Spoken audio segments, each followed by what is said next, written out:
Good morning. स्वागत है आपका आपके प्लेटफॉर्म RWS सिविल सर्विसेज पर। और मैं हूं तैयार आपके लिए NCERT सार बैच की क्लास लेकर। वैसे तो आज सभी क्लासेस बंद है, लेकिन मैंने सोचा क्यों ना 15 अगस्त को भी क्लास फिर बंद हो गई थी, आज भी बंद हो जाएगी। और ऐसी छुट्टियां आती रहती हैं, और फिर मान लो बीच में मैं ही कभी बीमार पड़ गया या कभी मुझे छुट्टी लेने की ज़रूरत पड़ी तो फिर क्लासेस बहुत बाधित हो जाती है। तो क्लास निरंतर चलती रहनी चाहिए। मुझे लगता है कि शायद 1 घंटे में बहुत दिक्कत नहीं होगी अधिकांश बच्चों को। और दिक्कत भी है तो रिकॉर्डेड लेने की सुविधा हमारे पास होती है, बाद में भी हम क्लास कर सकते हैं। क्योंकि आज रक्षाबंधन का एक पावन त्यौहार भी आप मनाते हैं। बहुत ही ज़रूरी है ऐसे त्यौहार को पूरे मन से सेलिब्रेट करना। आ, दिन तो वैसे देखा जाए तो 1:30 के बाद है समय कि आप रक्षाबंधन मनाएं। तो इससे पहले मैं थोड़ी सी चर्चा 1 घंटे के लिए कर लेता हूँ। ध्यान रखिएगा, 2 दिन से ये बहमनी साम्राज्य का लग रहा है जो पोस्टर, उसकी अकॉर्डिंग वो सिलेबस नहीं आ पा रहा है। मैंने सोचा था कि विजयनगर समाप्त करके फिर बहमनी पढ़ाऊँगा और फिर विजयनगर के भाग को मैं दूसरे भाग में यानी दूसरे पार्ट में ले लूँगा, लेकिन वैसा हो नहीं पाया है। तो आप प्लीज़ जब भी बच्चे रिकॉर्डेड क्लास में रिकॉर्डेड क्लास को ध्यान में रखेंगे तो वह क्रमबद्धता से पढ़ाई करेंगे। उनको फिर टॉपिक में थोड़ा कन्फ्यूज़न हो जाएगा। वैसे तो इस पूरे टॉपिक का ही यह पार्ट है, लेकिन कन्फ्यूज़ मत होइएगा कि यहाँ पर विजयनगर है या बहमनी है। तो जो टॉपिक आपका चल रहा था, टॉपिक ये है, यही टॉपिक आपका लगातार चलता जा रहा है, जो डेली हम चर्चा में लाते भी हैं। जिससे विजयनगर और बहमनी का काल और पुर्तगालियों का आगमन, ये टर्म संपूर्ण टॉपिक चल रहा है। चैप्टर नंबर 9 है क्लास 11 का ओल्ड NCERT। तो इसी का ये पार्ट, कभी विजयनगर कभी बहमनी लिखा है, तो इससे आप कंफ्यूज मत होइएगा। अभी विजयनगर वाले भाग में ही है, और मैं कोशिश करूंगा कि थंबनेल को चेंज भी करवा दूं। नहीं करवा पाया तो भी आप समझेंगे कि चैप्टर सेम चल रहा है। ठीक है बच्चे, वेरी गुड मॉर्निंग, और सभी बच्चों को रक्षाबंधन की हार्दिक और मंगल शुभकामना। आज YouTube की सारी क्लासेस बंद रहेंगी, कल से नए प्रोग्राम को शुरू कर रहे हैं। ठीक है, आकाश कुमार कन्नौजिया जी, रक्षाबंधन की हार्दिक शुभकामना, हैप्पी रक्षाबंधन। और 1:30 के, हाँ 1:30 के बाद है तो वैसे भी कोई फर्क नहीं पड़ता है। देखो, जब एक खास प्रोफेशन में आ जाते हैं, जो ज्योति चौहान, आपको भी रक्षाबंधन की बहुत शुभकामना। जब एक खास प्रोफेशन में आ जाते हैं, मेरा काम पढ़ाना, आपका काम पढ़ना, तो पहले उसी पर फोकस कर लेते हैं। क्योंकि जो इम्पोर्टेंट, देखो जीवन में तो हर काम इम्पोर्टेंट है, सोना भी इम्पोर्टेंट है, गाना, घूमना, खाना, पढ़ना, सब इम्पोर्टेंट है। अब यहाँ देखना होता है कि किस कालखंड में किसको हम अधिक इम्पोर्टेंस देते हैं। अभी मेरे लिए इम्पोर्टेंस है कि मैं आपको पढ़ाऊँ, कि सब काम छोड़ करके पढ़ाऊँ। कुछ भी हो जाए, तबीयत खराब हो जाए, अभी भी खड़ा होने में दिक्कत हो रही है, लेकिन तब भी चूंकि डॉक्टर की हड़ताल चल रही है तो मैं डॉक्टर से कंसल्ट नहीं कर पा रहा। अब आज के बाद फिर हॉस्पिटल वगैरह खुलेगा, लेकिन आपका भी काम पढ़ाई करना है तो पढ़ाई करेंगे हम, मैं पढ़ाऊंगा, आप पढ़ाई करेंगे। ये प्राइमरी काम है। काम तो बहुत सारे हैं, घर के काम भी होते हैं, रिश्तेदारों के काम भी होते हैं, लेकिन सबसे पहला काम हमारा पढ़ना, पढ़ाना, और आपका काम पढ़ना होना चाहिए। बात हो रही थी यहाँ पर विजयनगर और बहमनी की, तो विजयनगर को ही कंप्लीट करते हैं। हुआ क्या है कि इस चैप्टर में कि देवराय द्वितीय तक के काल को बताया गया, उसके बाद फिर बहमनी को डाल दिया गया, और फिर लास्ट में कृष्णदेव राय के काल को भी रखा गया। तो अब मैं चाहता हूं कि जैसे लास्ट क्लास में हम लोगों ने देखा था कि देवराय द्वितीय के काल को हमने देखा, तो क्यों ना देवराय द्वितीय के बाद के काल को ही विजयनगर के साथ और अटैच कर देते हैं, और उसके बाद फिर बहमनी साम्राज्य पर वापस लौट आएंगे, ताकि फिर हमें बीच में कभी गैप लेने की आवश्यकता नहीं पड़े। नहीं तो अभी मैं आज बहमनी शुरू कर दूंगा तो पता चला कि अगले दिन वो फिर विजयनगर का दूसरा भाग आ जाएगा, तो आप और कंफ्यूज हो जाएंगे। मैं इसको थोड़ा कंटिन्यू कर देता हूँ, जहाँ से चल रहा था वहीं से मैं कंटिन्यू करता हूँ, और फिर उससे मैं आगे देवराय द्वितीय के आगे के काल को देख लेता हूँ। यहाँ जो हेडिंग डाल सकते हैं, वहाँ आप रोज तो हेडिंग नहीं डालते होंगे ना, तो ये हमारा हेडिंग चल रहा है आज पहले से ही। विजयनगर साम्राज्य को हम लोग पहले से ही पढ़ रहे हैं, पहले से ही। तो इसी को कंटिन्यू करेंगे और इसी में एक सब हेडिंग डाल देंगे और वह सब हेडिंग हमारा क्या हो जाएगा, वह हो जाएगा विजयनगर साम्राज्य का उत्कर्ष तथा विघटन। विजयनगर साम्राज्य का उत्कर्ष तथा विघटन। विघटन उत्कर्ष भी होता है, यानी देवराय द्वितीय एक शक्तिशाली शासक था, लेकिन एक शासक और आना बाकी है जिसकी चर्चा हम अभी करने जा रहे हैं, जिसका नाम है देवराय द्वितीय का वंशज तो नहीं कहा जाए क्योंकि ये लगभग तीसरे वंश का शासक है, तुलु वंश का शासक इसको कहेंगे। उसका नाम था कृष्ण देव राय। एक मैंने प्रश्न पूछा था, बड़ा सामान्य सा प्रश्न पूछा था देवराय फर्स्ट के बारे में, और बहुत सारे बच्चों ने उसको गलती किया, यानी 50% भी हमें सही आंसर नहीं मिल पाए।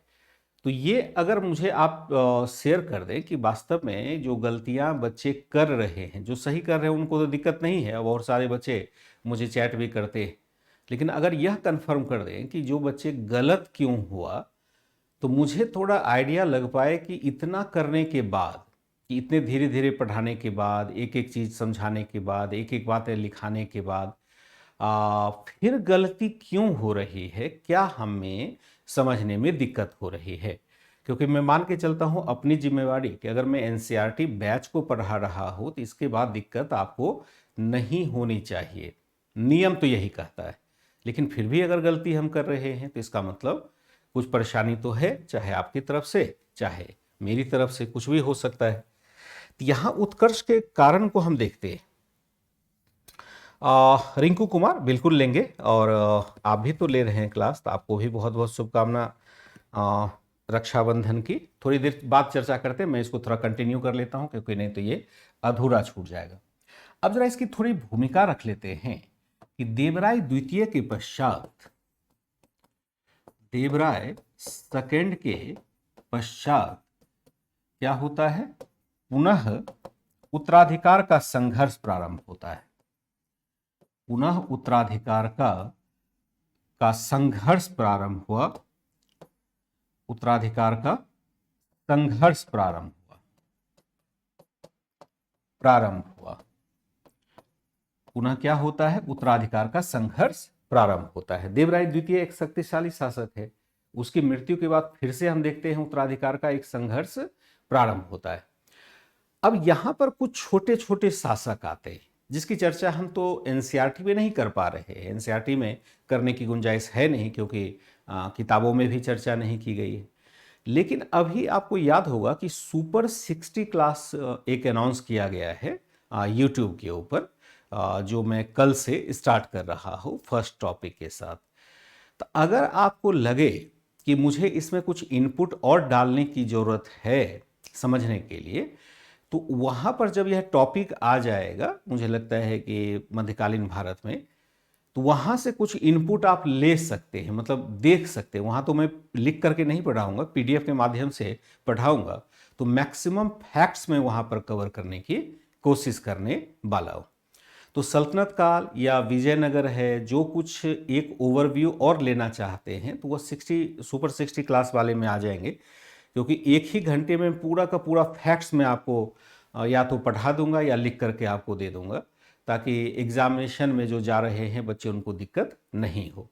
तो वहाँ पर फैक्ट्स ये क्लियर हो पाएगा कि देवराय द्वितीय के बाद कितने कितने शासक आए, कौन कौन से शासक आए, छोटे छोटे शासक आए, क्योंकि 10 से 15 वर्षों तक एक व्यापक संघर्ष का काल चल रहा होता है। फिर हम देखते हैं कुछ शासक आते हैं, लेकिन उसके बावजूद भी 1442 के बाद भी हम देखते हैं कि देवराय द्वितीय के बाद काफ़ी समय तक विजयनगर में अव्यवस्था फैलती है, और अंततः 1509 में जाकर के एक शक्तिशाली शासक आ पाता है। लगभग 50 वर्षों तक एक तरह से अव्यवस्था की स्थिति विजयनगर में बनी रहती है। तो फिर जाकर के आगे शक्तिशाली शासक आता है कृष्णदेव राय, जिसकी चर्चा हम आगे करने वाले हैं।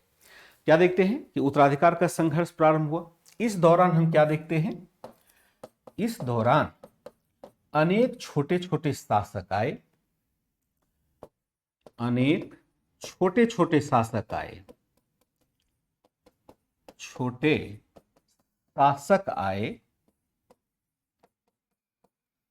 उत्तराधिकार का संघर्ष प्रारंभ हुआ। इस दौरान अनेक छोटे छोटे शासक आए जिन्होंने सामंतों की सहायता से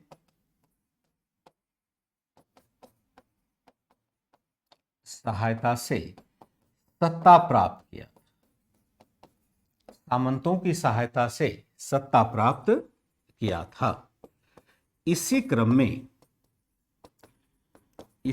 में सामंत तथा मंत्री भी प्रभावी होते चले गए, मंत्री भी प्रभावी होते चले गए।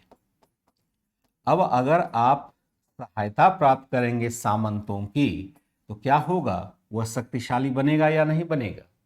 राजा सर्वप्रभावी है, राजा सबसे प्रभावी होता है, और राजा सबसे प्रभावी है तो वह किसी की बात नहीं मानता है, क्योंकि वह तो निरंकुशता के सिद्धांत पर चलता है। लेकिन अगर छोटी छोटी बातों पर आप सामंत से या मंत्री से सलाह लेने लगेंगे और शक्ति संतुलन में उसकी उसको भूमिका निभाने का मौका देंगे, तो सामंत या ऐसे लोग तो शक्तिशाली होंगे ही होंगे। यही परिणाम होता है कि इसका एक मंत्री था, मंत्री भी प्रभावी होते चले गए। इसी बीच में क्या होता है, अंततः चले गए। अंततः राजा के एक मंत्री नरसिंह सालुब ने सत्ता पर अधिकार कर लिया, सत्ता पर अधिकार कर पुराने वंश को समाप्त कर दिया, पुराने वंश को समाप्त कर दिया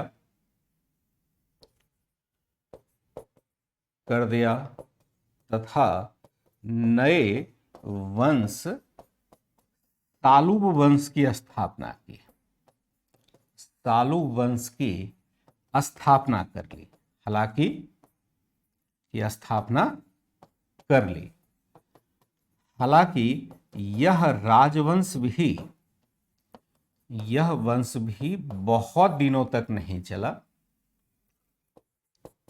बहुत दिनों तक नहीं चला, क्योंकि इसके भी एक मंत्री ने क्या कर दिया, मंत्री ने सत्ता को पलटकर एक नए राजवंश तुलुब राजवंश की स्थापना कर ली, पलटकर एक नए राजवंश तुलुब राजवंश की स्थापना कर ली,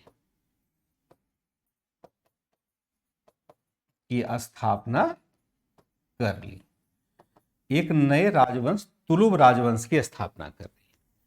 हमने क्या देखा कि एक मंत्री इसका था, क्योंकि राजा ने क्या कर लिया, राजा ने सहयोग लेना प्रारंभ कर लिया सामंतों का, मंत्री का, तो धीरे धीरे सामंत और मंत्री प्रभावी होंगे।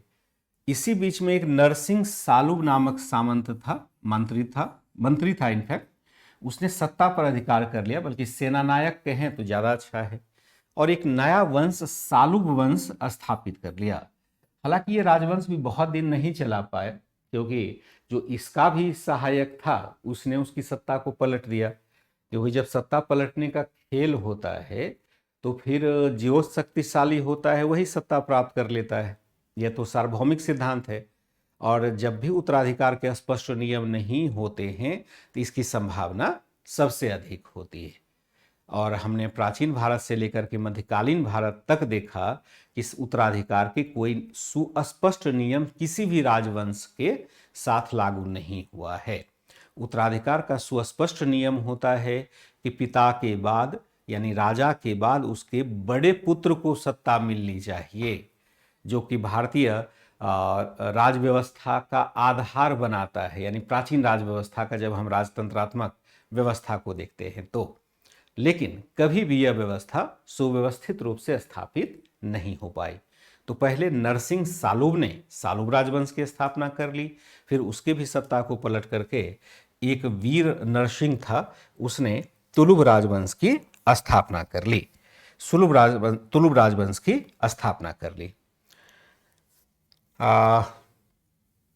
रिंकू जी, टेलीग्राम पर तो मैंने कोई टेलीग्राम पर लिंक नहीं डाला है, हो सकता है वहां पर हो, ओपन हो रहा होगा, मुझे इसके बारे में आइडिया नहीं है। तो राजवंश तुलुब राजवंश की स्थापना कर ली। तुलुब राजवंश का ही सबसे शक्तिशाली, तुलुब राजवंश का सबसे शक्तिशाली शासक कौन था? सबसे शक्तिशाली शासक कृष्णदेव राय था। कृष्णदेव राय था। अब जरा इन्हीं की चर्चा कर लेते हैं कि कृष्णदेव राय कौन है या कैसे हैं, तो फिर हमें सारी जानकारी प्राप्त हो जाएगी।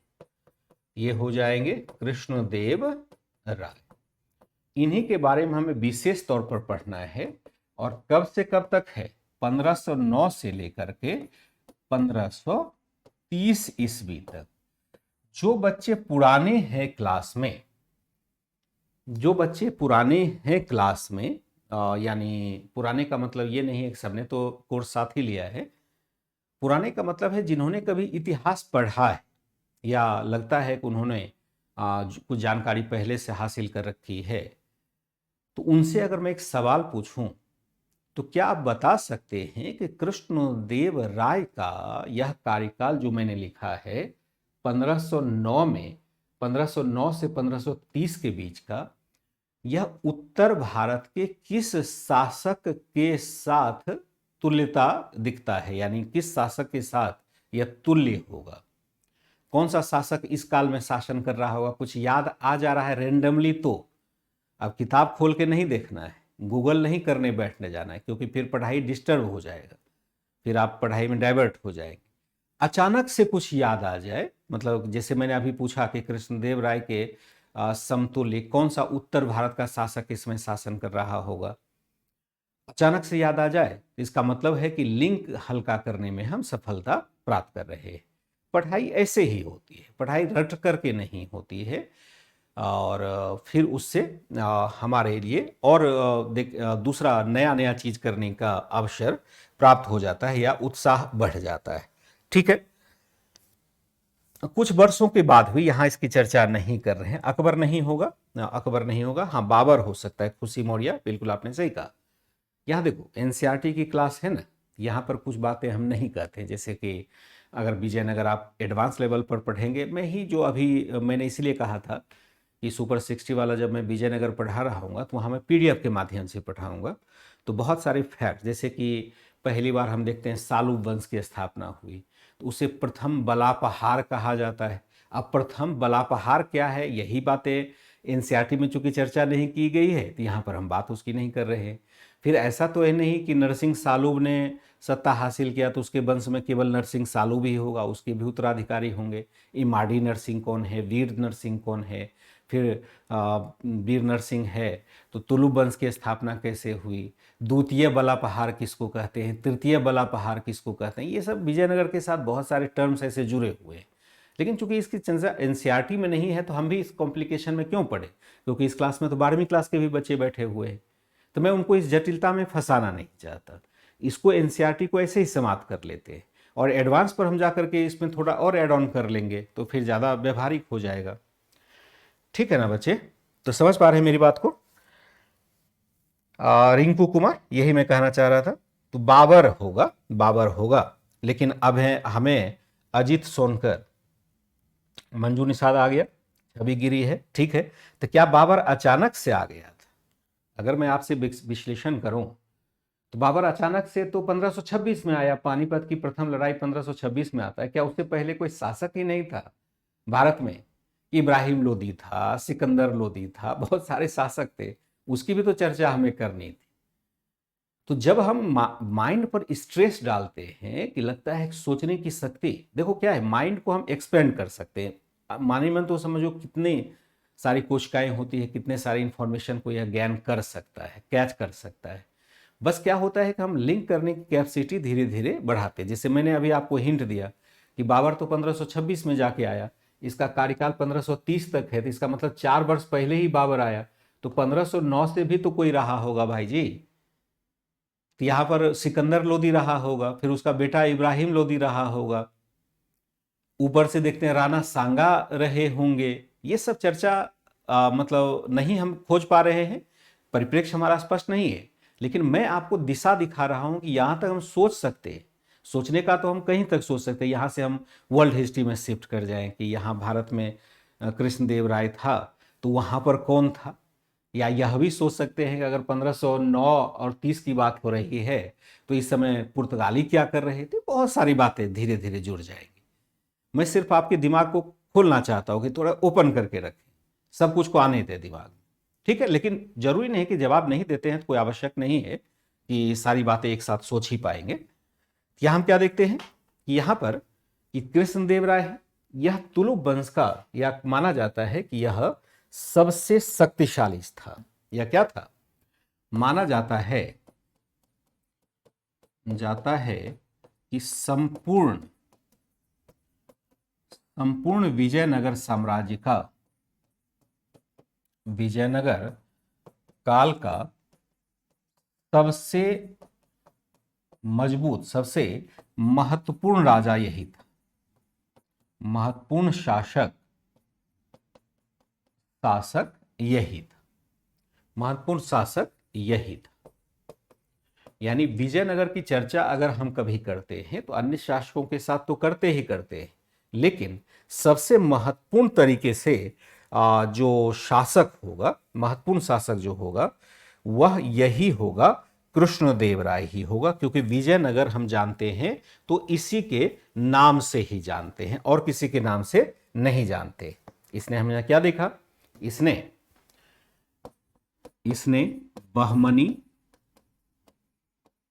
बहमनी, गजपति, अब आपको याद होना चाहिए कि गजपति शासक कहां थे, गजपति तथा पुर्तगाली तीनों शक्तियों से मुकाबला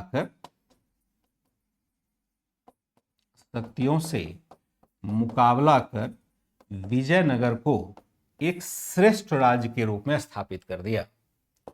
मुकाबला कर विजयनगर को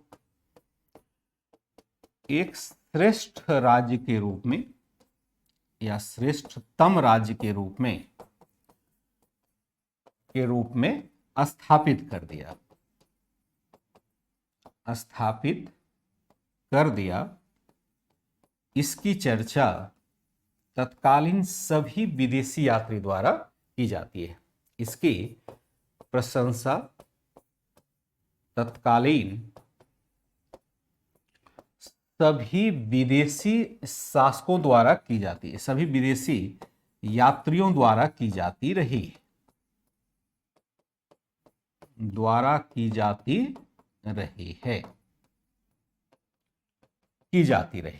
इसकी चर्चा सभी विदेशी यात्रियों द्वारा की जाती रही है। और यहां पर लेंगे उदाहरण, एग्जाम्पल लेंगे कि कैसे कैसे विदेशी यात्री थे, क्योंकि हो सकता है वहां से हमारे फैक्ट्स भी बन जाए। माना जाता है कि संपूर्ण विजयनगर काल का सबसे महत्वपूर्ण शासक यही था। इसने बहमनी, गजपति तथा पुर्तगाली तीनों शक्तियों से मुकाबला कर विजयनगर को एक श्रेष्ठतम राज्य के रूप में स्थापित कर दिया। इसकी प्रशंसा तत्कालीन सभी विदेशी यात्रियों द्वारा की जाती रही है। और यहां पर हम ले सकते हैं एग्जाम्पल। ठीक है रिंकू, समझ गया।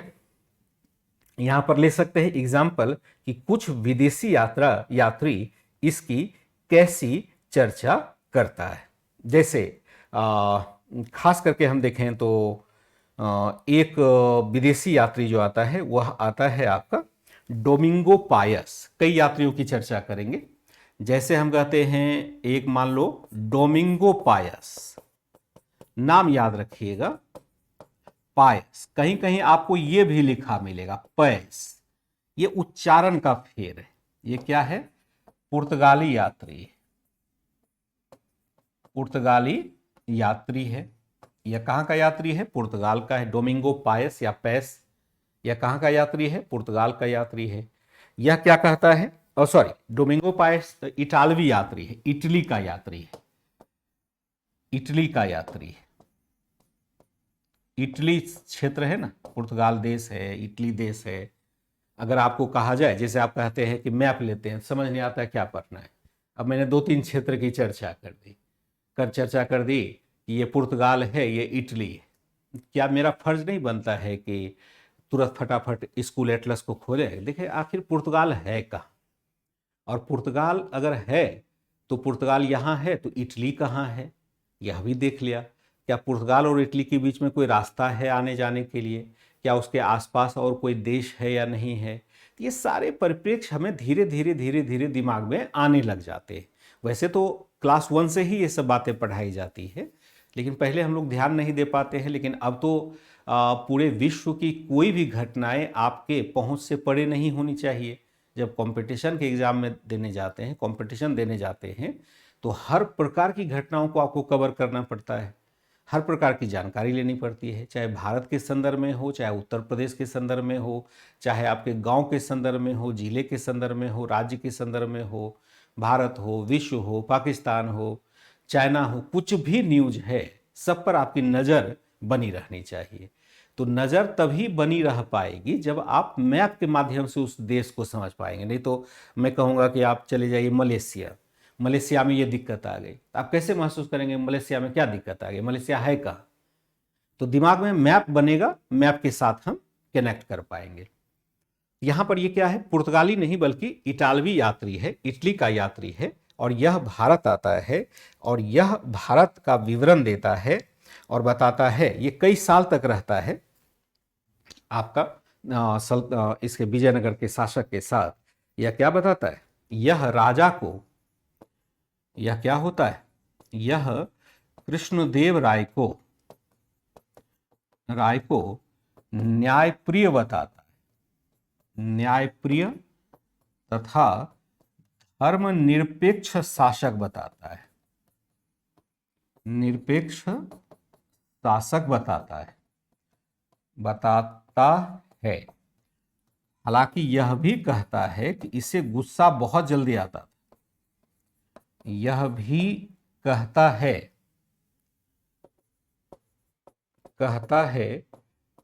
कि इसे गुस्सा जल्द आता था।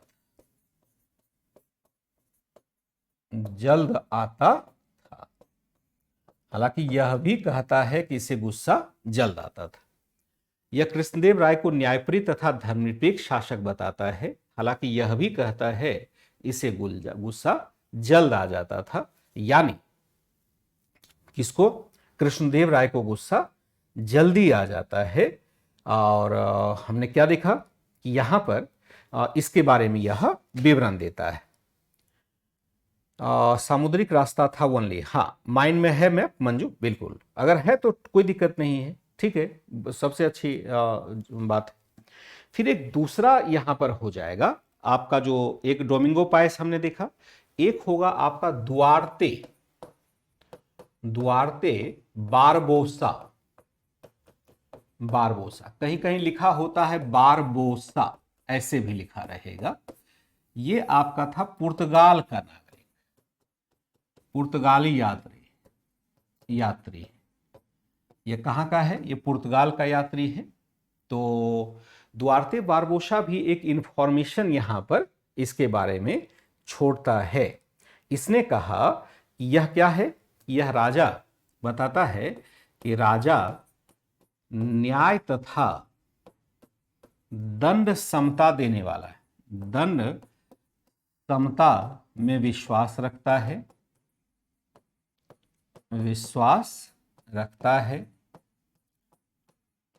सभी को नगर में सभी स्थानों पर जाने की छूट मिली हुई है, सभी स्थानों पर जाने की छूट है। राजा क्या होता है? राजा किसी के धार्मिक मामले में हस्तक्षेप नहीं करता है। राजा किसी के भी धार्मिक मामले में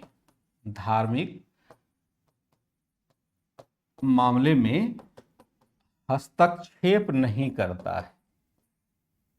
धार्मिक मामले में हस्तक्षेप नहीं करता है। राजा किसी के भी धार्मिक मामले में हस्तक्षेप नहीं करता है। ये कौन कहता है?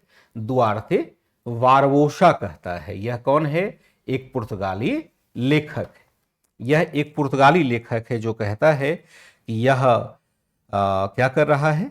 यह एक प्रकार से बहुत ही प्रभावी शासक है जो किसी के भी मामले में हस्तक्षेप नहीं करता है। ठीक है। बाल्टिक द्वीप के पास है। ठीक है रिंकू, बहुत अच्छा आपने कहा। देखो मेरा उद्देश्य क्या है ना कि मैं जो सोच रहा हूँ, पता नहीं इस पर कभी मैं आप लोगों से डिस्कस कर पाया, क्योंकि मैं शायद ये लैक महसूस कर रहा हूँ। कल ही मुझे एक बच्चे का मैसेज आया था, मैं प्रसंगवश बता रहा हूँ कि मुझे थोड़ा सा इस बात को लेकर के दर्द महसूस हुआ। वो बच्चा मुझे यानी मुझसे 2019 से हिस्ट्री पढ़ रहा है। उसने कहा कि मैंने ये भी क्लास कर लिया, ये भी क्लास कर लिया, यानी जहाँ जहाँ मैंने पढ़ाया वह हर क्लास भी उसने किया। तो इतिहास की तो स्थिति फिर भी ठीक हो गई, उसमें दिक्कत नहीं रही, लेकिन दूसरे सब्जेक्ट में इस प्रकार से फॉलो वह नहीं कर पाया। जब भी आप क्वालिफाई करेंगे केवल इतिहास विषय से तो नहीं करेंगे ना, क्योंकि जो जनरल स्टडीज का पार्ट बना होता है उसमें तो सभी सब्जेक्ट होते हैं। इतिहास भी है, पॉलिटी भी है, इकोनॉमी भी है, साइंस भी है, ज्योग्राफी भी है। कम से कम 5-6 सब्जेक्ट मिल करके जनरल स्टडीज का पार्ट बनता है। तो अब यहाँ ध्यान रखने की जरूरत होती है कि क्या सभी विषय में हम समान रूप से परफॉर्म कर रहे हैं कि नहीं कर रहे हैं। और सिविल सेवा में जा रहे हैं तो खास करके ध्यान रखना होता है कि केवल पीटी ही क्वालिफाई करने लायक तो ज्ञान नहीं प्राप्त कर रहे हैं। क्या हम मुख्य परीक्षा में उसके आधार पर अच्छा लिख पाएंगे कि नहीं लिख पाएंगे। मेरी चिंता यहाँ जाकर के ठहरती है। मुझे हमेशा इस बात पर डाउट लगा रहता है कि क्या सभी बच्चे मान लो 8 पेपर हमें तैयार करना है तो 8 में से कम 6 पेपर में भी अच्छा करेगा, तभी तो जाकर के ओवरऑल मार्किंग अच्छी हो पाएगी। तो आप लोग भाई इसी बात पर ध्यान रखना। अभी आप लोग एकदम से इनिशियल स्टेज में हो और 2025 के लिए मैं आपको तैयार कर रहा हूँ। तो इतिहास में तो फिर भी मुझे अंदाज हो जाता है, मैं खरी घटी खोटी सुना करके आपके चैट को देख करके किसी तरह से मैं आइडिया लगा सकता हूँ।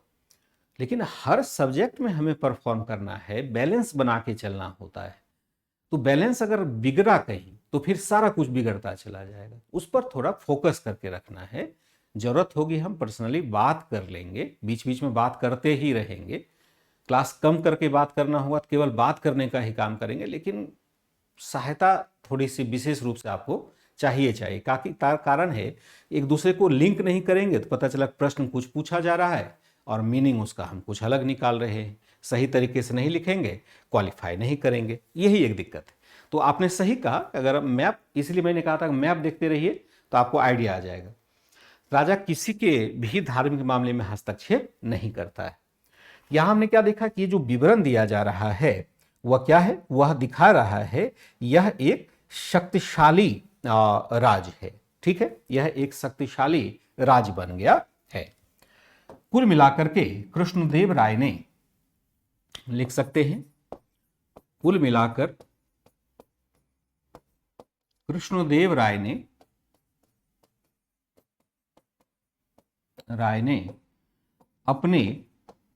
अपनी शक्ति तथा सूझबूझ से विजयनगर को तत्कालीन दक्षिण भारत का सर्वश्रेष्ठ राज्य बना दिया। तत्कालीन दक्षिण भारत के परिप्रेक्ष्य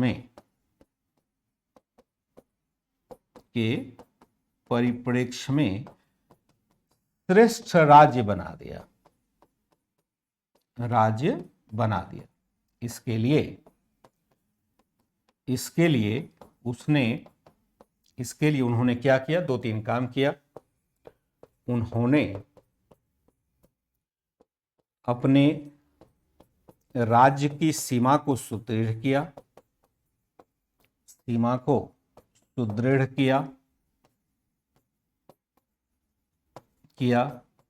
नए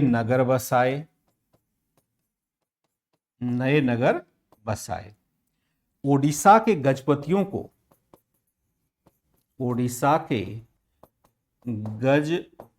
से कृष्णा नदी तक का हिस्सा छीनने में सफलता पाई।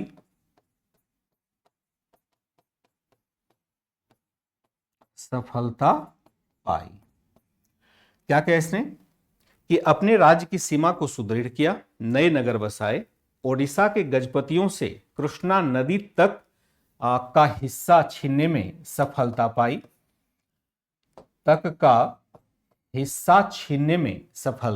पाई। ओडिशा के गजपतियों से कृष्णा नदी तक का हिस्सा छीनने में सफलता पाई। बहमनी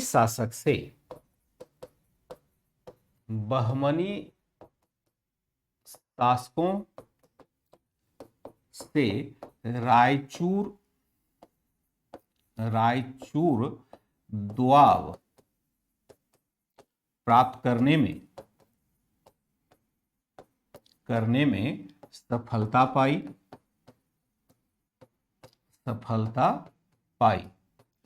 पुर्तगालियों से विशिष्ट व्यापारिक संबंध बनाए रखे।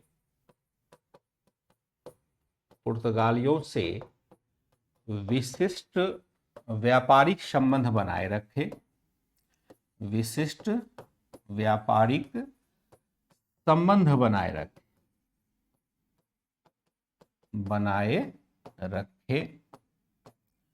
ठीक है, इस काल में हम क्या देखते हैं, इस काल में विजयनगर साम्राज्य की सांस्कृतिक प्रगति भी हुई। विजयनगर साम्राज्य की सांस्कृतिक प्रगति भी हुई।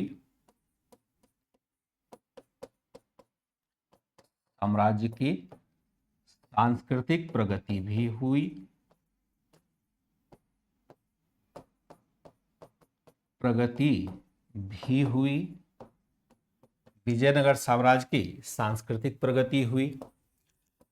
साहित्य के क्षेत्र में काफी प्रोत्साहन मिला। साहित्य के क्षेत्र में तमिल, तेलुगु तथा संस्कृत के साथ कन्नड़ भाषा को प्रोत्साहन मिला।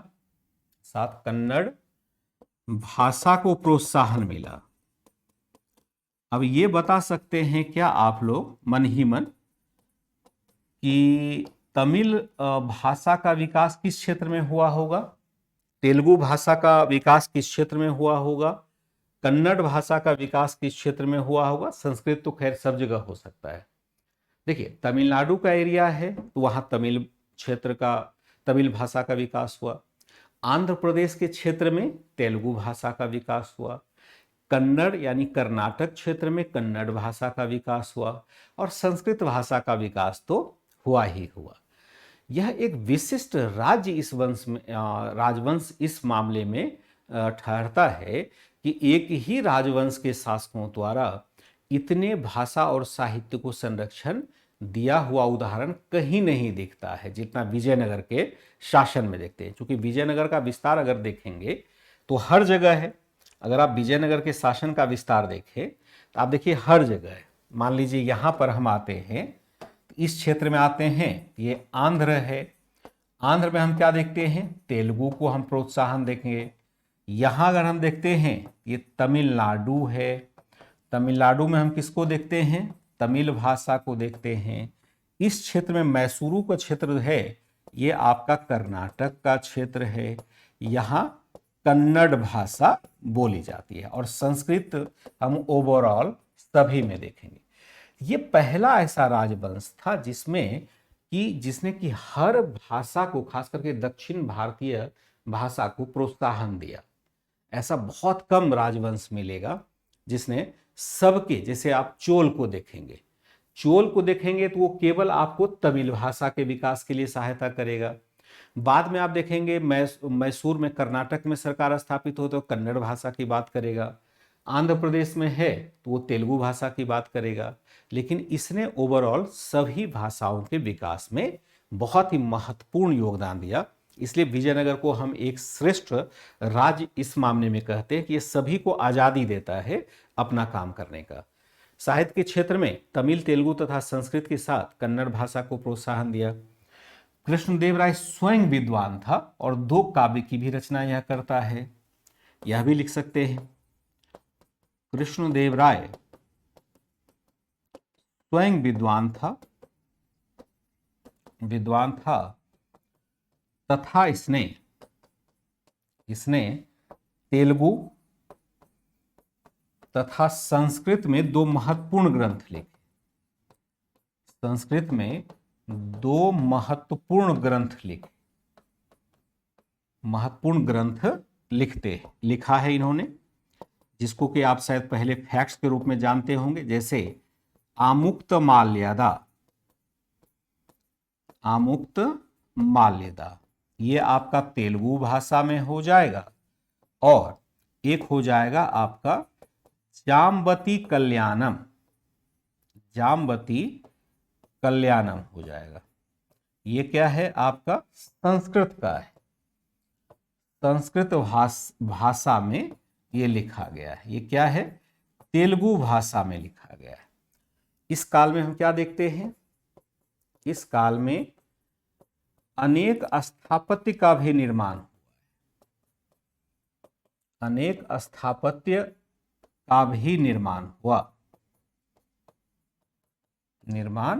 होता है। इस काल में अनेक स्थापत्य का भी निर्माण होता है। स्थापत्य मतलब भवन। ठीक है बच्चे, क्या कह रहे हैं, तमिल, तेलुगु, कन्नड़, ठीक है, सब कुछ है। कर्नाटक सा, ठीक। महाराष्ट्र, कर्नाटक, तेलंगाना, आंध्र प्रदेश सभी राज्यों से कृष्णा नदी गुजरती है, तो गुरुजी कौन सा है? नहीं समझ पाया रिंकू, आपके प्रश्न थोड़े से अटपटे से आ रहे हैं। जो चीज़ पढ़ाया जा रहा है शायद उस पर आप कंसंट्रेट नहीं कर पा रहे। दुआरते या दुआरते कुछ भी लिख सकते हैं, दुआरते लिखे, कहीं कोई फर्क नहीं पड़ता है उससे।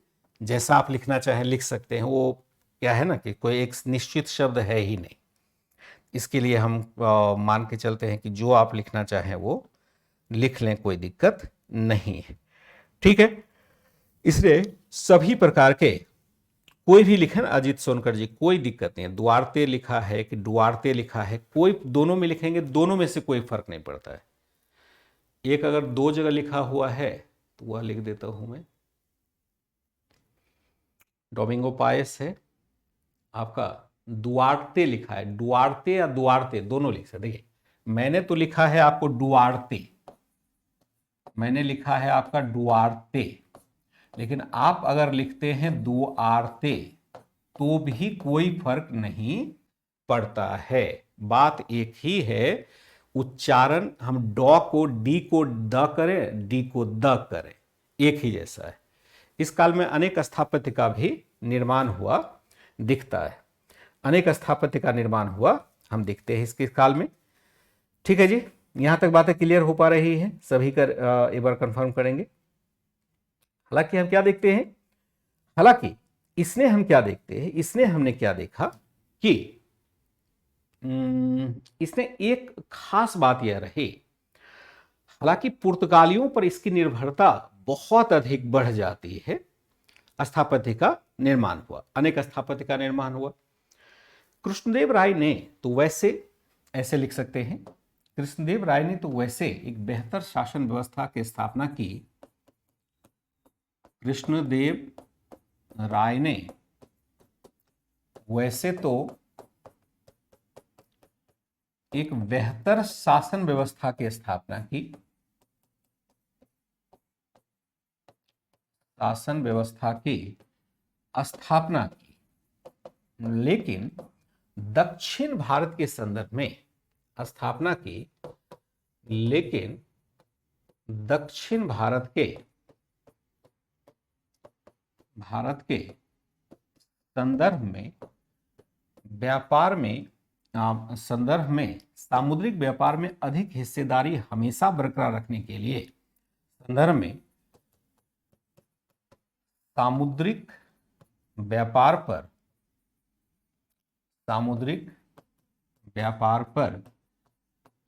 अधिकतम नियंत्रण प्राप्त करने के लिए ठोस नौसेना का निर्माण नहीं किया। नियंत्रण प्राप्त करने के लिए अस्थायी नौसेना का निर्माण नहीं किया। नौसेना का निर्माण नहीं कर पाया। मैं देखता हूं लाइन कोई गड़बड़ तो नहीं हो रहा है। कृष्णदेव राय ने तो वैसे एक बेहतर शासन व्यवस्था की स्थापना की, लेकिन दक्षिण भारत के संदर्भ में सामुद्रिक व्यापार पर अधिकतम नियंत्रण प्राप्त करने के लिए अस्थायी नौसेना के निर्माण में रुचि नहीं दिखाई। ऐसे लिखेंगे, अस्थायी नौसेना के निर्माण में रुचि नहीं दिखाई, जो प्रकारांतर से विजयनगर के लिए घातक ही रहा। निर्माण में रुचि नहीं दिखाई, जो प्रकारांतर से विजयनगर के लिए घातक ही रहा। प्रकारांतर से विजयनगर के लिए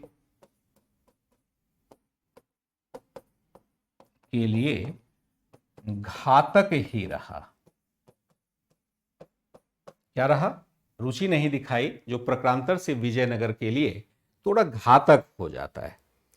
इसलिए कि मान लीजिए शक्तिशाली नौसेना का निर्माण आप नहीं करेंगे तो उस समय तो कहानी नौसेना की चल पड़ी थी। उस समय तो यूरोपीय कंपनियां भारत आ रही थी और यूरोपीय कंपनियों के पास पावरफुल नेवी था, तभी तो वह समुद्र पर राज कर पा रही थी। और विजयनगर के शासक जमीन पर कितना भी उछल कूद मचा ले, लेकिन समुद्र में जाकर के पुर्तगालियों से फिर हारने लग जाते थे। इवन आप समझिए मुगल शासक भी पुर्तगालियों से समुद्र में मुकाबला नहीं कर सकते थे, क्योंकि पुर्तगालियों के समकक्ष मुगलों की भी शक्ति इतनी अधिक नहीं थी समुद्र में, क्योंकि उसके पास भी नौसेना की ताकत नहीं थी। तो सभी भारतीय राज्यों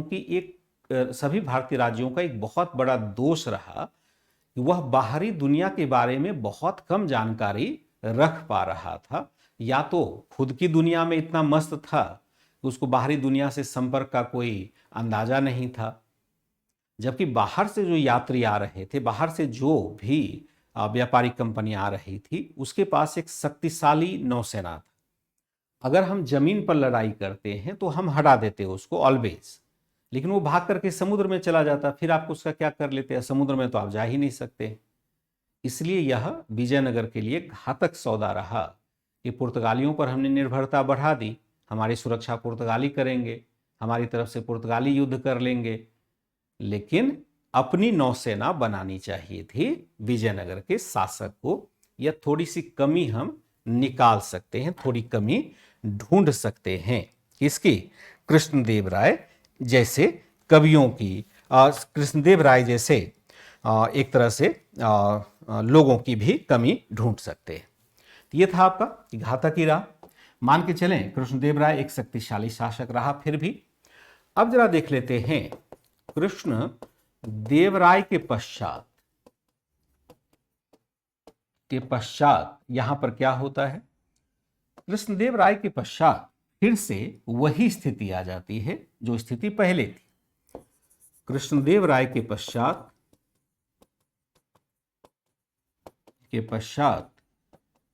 फिर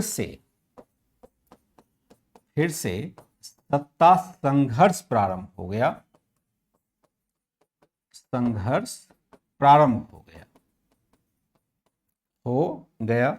कुछ वर्षों के संघर्ष के उपरांत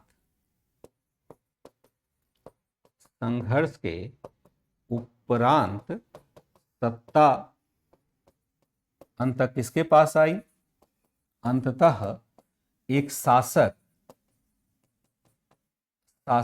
सदाशिवराव, एक शासक यहां पर आ जाता है, एक तरह से जिसका नाम था सदाशिवराव राय कहें, एक शासक सदाशिव राय के पास आई, शिवराय के पास आई।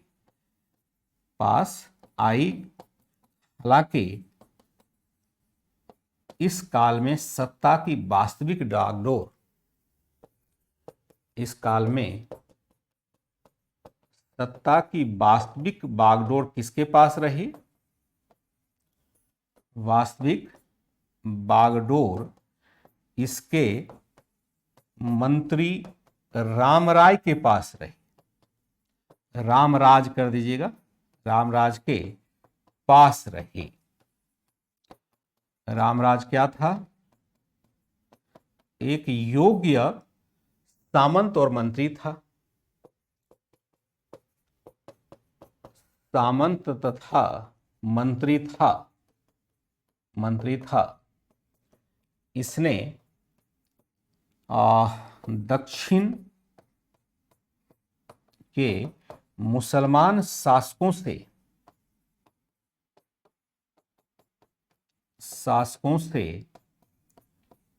मुसलमान शासकों के संदर्भ में एक विशेष रणनीति अपनाई। मुसलमान शासकों के संदर्भ में एक विशेष रणनीति अपनाती है। इसने मुसलमान शासकों के संदर्भ में एक विशेष रणनीति अपनाई। कैसी अपनाई? उदाहरण के लिए एक देखते हैं क्या रणनीति है।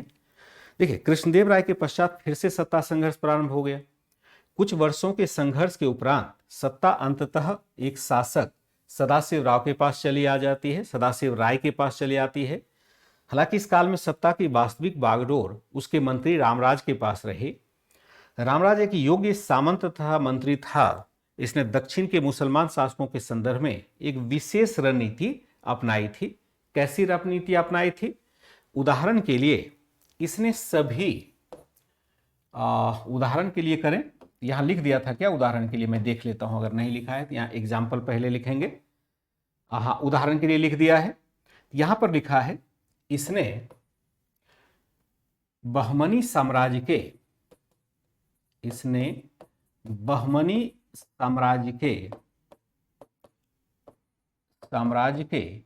विघटन के पश्चात बने 5 छोटे मुस्लिम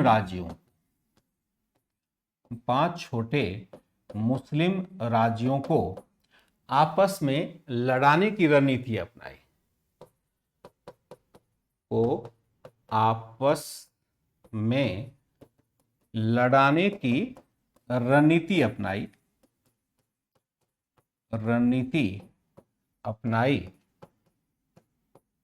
ताकि विजयनगर सुरक्षित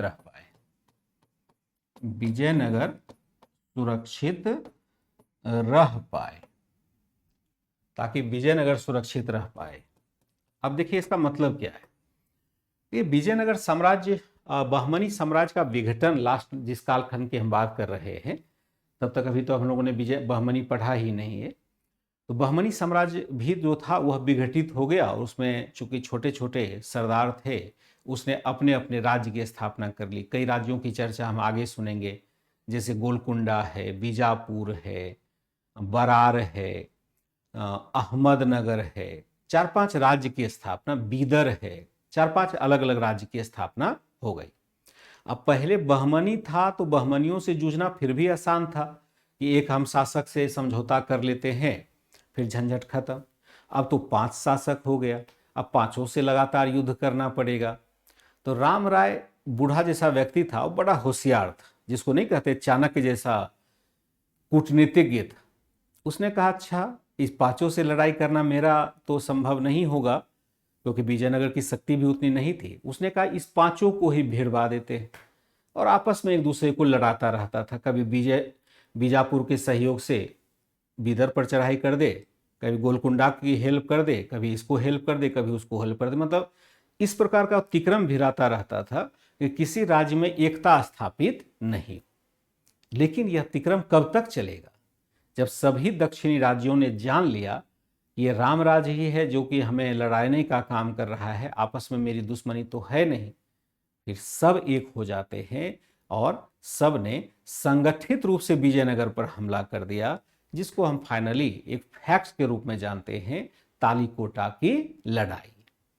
तालीकोटा की लड़ाई 1765 में होती है और विजयनगर साम्राज्य धीरे धीरे समाप्त हो जाता है। उसके बाद भी 100 साल तक चलता रहा साम्राज्य, लेकिन प्रभावी रहता नहीं। इसको लास्ट में देखेंगे कि आपस में लड़ाने की रणनीति अपनाई ताकि विजयनगर साम्राज्य सुरक्षित रह पाए। ठीक है, ये आज 2 घंटे क्लास नहीं लेंगे, आज रक्षाबंधन है तो आप लोगों को फ्री करेंगे जल्दी। ठीक है, हमने क्या देखा कि रणनीति अपनाई ताकि विजयनगर साम्राज्य सुरक्षित रह पाए। हालांकि जल्द ही इन मुस्लिम राज्यों ने क्या कर लिया? राज्यों ने रामराज की रणनीति को, रामराज या रामराजा कर दीजिए, ये रणनीति को भांप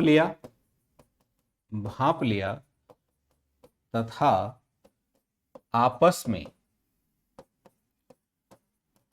इस रणनीति के खिलाफ संगठित हो गए।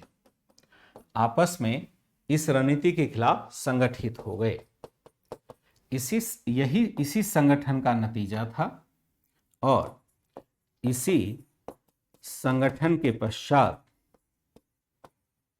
पश्चात सभी राज्यों ने इन सभी राज्यों ने की संयुक्त सेना ने, इन सभी राज्यों की संयुक्त सेना ने क्या कर लिया? सेना ने विजयनगर पर सामूहिक हमला कर दिया। विजयनगर पर 1565 ईस्वी में सामूहिक हमला कर दिया।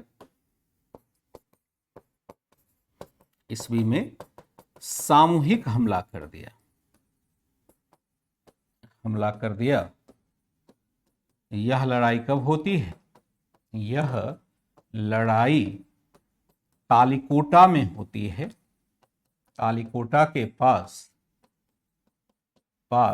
बन्नी हट्टी, जिसको हम कहते हैं राक्षस तंगड़ी में हुआ नामक स्थान पर हुआ, जिसमें विजयनगर की भारी पराजय हुई, जिसमें विजयनगर की अंतिम पराजय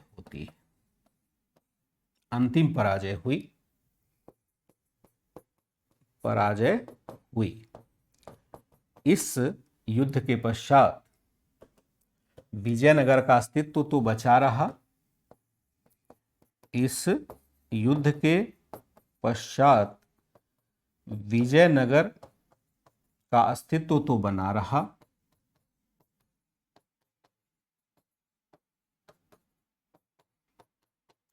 रहा, लेकिन अब वह प्रभावी भूमिका में नहीं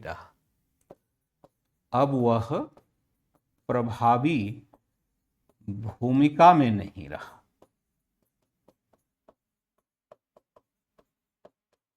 ठीक है, मोटे तौर पर संक्षेप में हमने देखा, इसने बहमनी साम्राज्य के विघटन के पश्चात बने 5 छोटे मुस्लिम राज्यों को आपस में लड़ाने की रणनीति अपनाई ताकि विजयनगर सुरक्षित रह पाए। हालांकि जल्द ही इन मुस्लिम राज्यों ने राम राजा की रणनीति को भांप लिया तथा आपस में इस रणनीति के खिलाफ संगठित हो गए। इसी संगठन के पश्चात इन सभी राज्यों की संयुक्त सेना ने विजयनगर पर 1565 ईस्वी में सामूहिक हमला कर दिया। यह लड़ाई तालीकोटा के पास बन्नीहट्टी, जिसको राक्षस तंगरी भी कहते हैं, नामक स्थान पर हुआ, जिसमें विजयनगर की अंतिम पराजय होती है। इस युद्ध के पश्चात विजयनगर का अस्तित्व तो बना रहा, लेकिन अब वह प्रभावी भूमिका में नहीं रहा। एक तरह से विजयनगर साम्राज्य का अस्तित्व हो जाता है। इसी को हम कहते हैं राक्षस तंगरी, बन्नीहट्टी या तालीकोटा का युद्ध कहा जाता है। इसी को कहा जाता है राक्षस तंगरी, बन्नीहट्टी या तालीकोटा का युद्ध। बहुत फेमस रहा है, कई बार एग्जाम में पूछा भी गया है। तो आज क्लास को यहीं पर रखेंगे। कल मैं आता हूं तो थोड़ा विजयनगर में और भी मैं ऐड करूंगा और देन फिर बहमनी को साथ लेके चलूंगा। कुछ एक दो क्लास और लग सकती है क्योंकि पुर्तगाली वगैरह भी साथ चलेगा। कल एक नया सेशन प्रारंभ हो रहा है यूट्यूब पर, सुबह 8 बजे भी 10 बजे भी, ध्यान रखेंगे, ठीक है। तो सबको साथ लेकर के चलेंगे, सबको साथ लेकर के चलेंगे कि कैसे, चूंकि सब कुछ साथ लेके चल ही रहे हैं तो धीरे धीरे सारे टॉपिक भी समाप्त होते चले जाएंगे। तो आज लेकिन रक्षाबंधन के लिए मैं आपको फ्री कर रहा हूँ, आप जाइए एंजॉय करिए। ऐसा पवित्र त्यौहार बार बार नहीं आता है, साल में एक बार आता है। आज के दिन बहुत टेंशन नहीं लेना है, कम भी पढ़ाई करेंगे तो चलेगा। मैंने सिर्फ अपने अधिकारों का अतिक्रमण किया और मैंने आपको आज के भी दिन इन्वॉल्व कर लिया, क्योंकि मुझे बहुत छुट्टी लेने की आदत नहीं रही है और एक दिन बीच में 15 अगस्त की ऑलरेडी छुट्टी हो चुकी थी। तो मैंने पेड बैच में इसको सोचा कि थोड़ा कंटिन्यू ही कर देता हूँ। 1 घंटे की बात थी, बहुत ज़्यादा लंबा क्लास नहीं ले रहे, ठीक है। राक्षस तंगरी का वॉर 1765 नहीं होगा ना, 1765 लिख दिया है क्या? 1565 में होगा ना। कब होना है? 1765 में नहीं होगा, आपने गलत लिखा है ना। रिंकू जी, किसने लिख दिया था 1765? कुछ गलत हो रहा है क्या?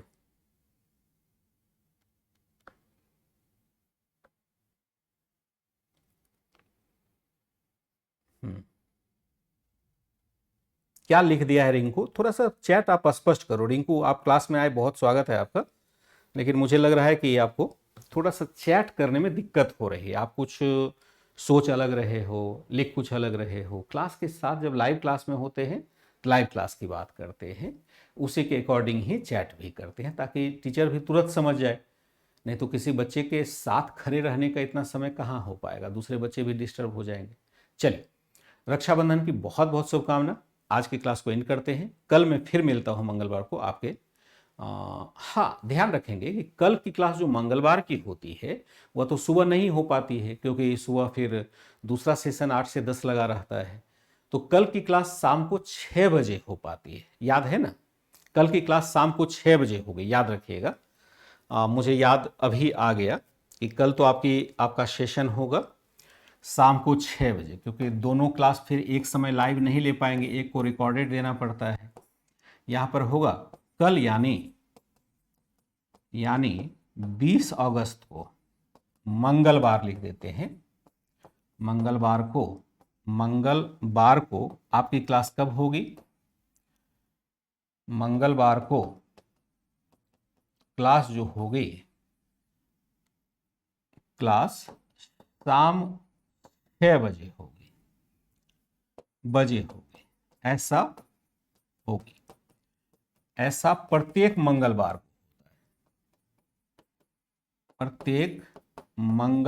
को होगा। ऐसा प्रत्येक मंगलवार को होना है। मंगलवार को सुबह हम एक सेशन आपका यूट्यूब पर होता है, उसमें इन्वॉल्व होते हैं। तो यह क्लास शाम को ले लेते हैं, रिकॉर्डेड देने से अच्छा है कि लाइव ले लें, ठीक है बच्चे? इसीलिए मैंने शाम को कर दिया इसको। शाम को 6 बजे होगी। चलिए, मिलते हैं शाम को 6 बजे कल। इजाज़त दीजिए, बाय एंड टेक केयर।